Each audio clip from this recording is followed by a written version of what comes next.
Hello, Assalamu alaikum. Welcome back to my YouTube channel. I am Arslan Naveed and you are watching Sports Sciences and Physical Education. Today our topic is difference between inductive and deductive approach to research. आज हम inductive और deductive research को देखेंगे कि इनमें क्या difference होता है और कौन सी रिसर्च किस वक्त यूज होती है।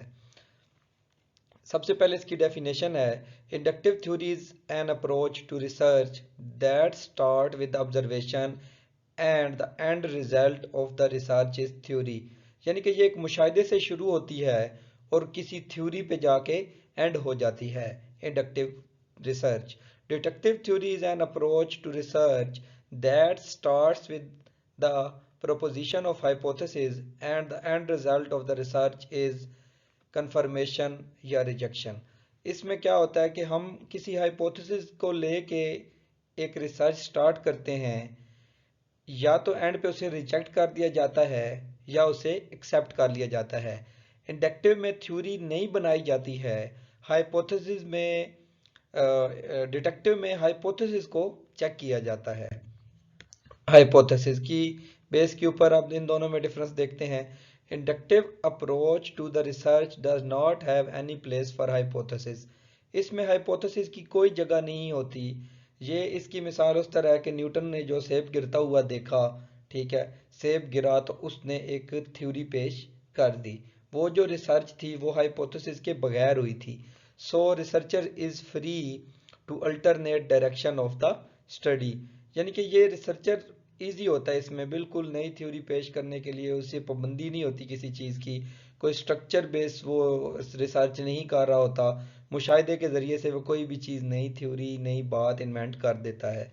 Detective approach is to research start with the hypothesis itself. Researcher is bound not to alter direction of the study. इसमें क्या होता है कि रिसर्चर जब एक हाइपोथेसिस को लेके चल रहा है होता है तो वो उसकी बाउंड होता है।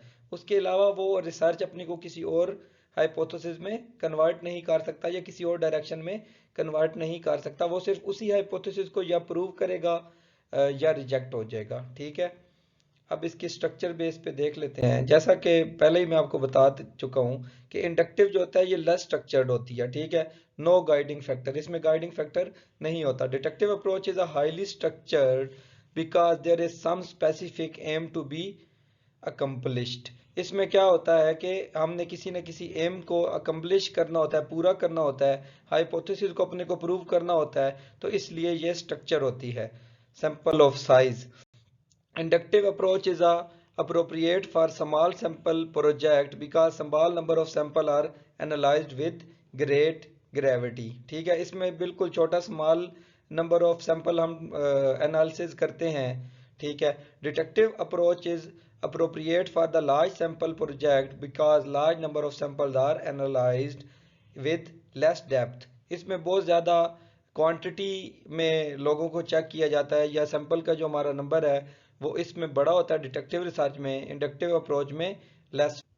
इसके बाद है स्क्रूटनी। स्क्रूटनी के बेस के ऊपर, यानी कि उसको जांच पड़ताल करने की बेस के ऊपर, यानी कि कितनी ज़्यादा हमें तवज्जो चाहिए दोनों रिसर्च में।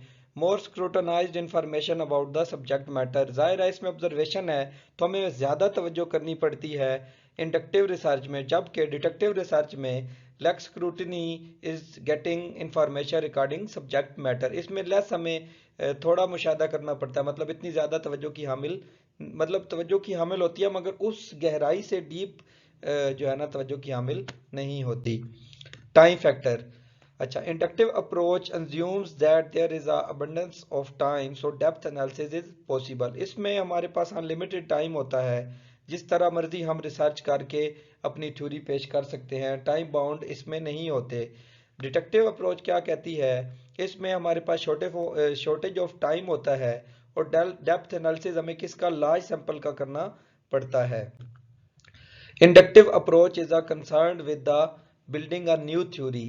बिल्कुल, ये नई थ्योरी बनाने के लिए, कोई नई थ्योरी इन्वेंट करने के लिए इंडक्टिव रिसर्च यूज होती है। Detective approach is concern with testing an existing theory.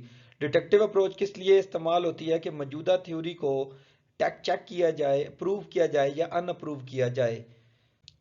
Inductive approach to research is bottom up approach. ये किस तरफ हमें लेके जाती है, एक जर्नल थिंकिंग से प्रैक्टिकल लाइफ की तरफ लेके जाती है। पहले ऑब्जर्वेशन होती है, फिर पैटर्न बनाया जाता है, फिर थ्योरी पेश कर दी जाती है। इंडक्टिव अप्रोच क्या है? इसमें research top to down approach भी इसे कहते हैं। थ्योरी होती है, फिर उस थ्योरी से हाइपोथेसिस बनाया जाता है, फिर उस हाइपोथेसिस की ऑब्जर्वेशन की जाती है, फिर उसे रिजेक्ट कर दिया जाता है या एक्सेप्ट कर दिया जाता है। ये एक सर्कल साइकिल है, cycle of deductive and deductive research. इससे आपको ज़्यादा समझ आ जाएगी। थ्योरी पेश होती है। थ्योरी क्या है? Existing theory identified in detective procedure. फिर उसका क्या होता है? हाइपोथेसिस क्रिएट किया जाता है। Hypothesis created if then prediction to test theory. उस थ्योरी को प्रिडिक्ट करने के लिए या टेस्ट करने के लिए एक हाइपोथेसिस मफरूजा बनाया जाता है। Hypothesis tested with the specific empirical observation. Theory इधर सपोर्टेड और नॉट सपोर्टेड। फिर इसके बाद क्या होता है? इंडक्टिव प्रोसेस शुरू हो जाता है। Pattern observed, empirical generalization, tentative hypothesis creative, new theory developed. अब इसमें ये एक सर्कल बता रहा है कि किस तरह थ्योरी से पहले थ्योरी को चेक करते हैं, फिर उस चेक होने के बाद फिर जब एक चेक हो जाता है फिर नया हाइपोथेसिस क्रिएट हो जाता है, फिर उस हाइपोथेसिस पे नई थ्योरी पेश कर दी जाती है। तो ये एक सर्कल है, ये इसी तरह चलता रहता है। तो आई होप फ्रेंड्स आपको समझ आ गई होगी। तो बड़ों का ख्याल रखें, दुआओं में याद रखें, और चैनल को लाइक भी कर दें, सब्सक्राइब भी कर दें, और कमेंट करके बता दिया करें आपको समझ आ रही है या नहीं। जज़ाकल्लाह खैर। अल्लाह हाफिज़।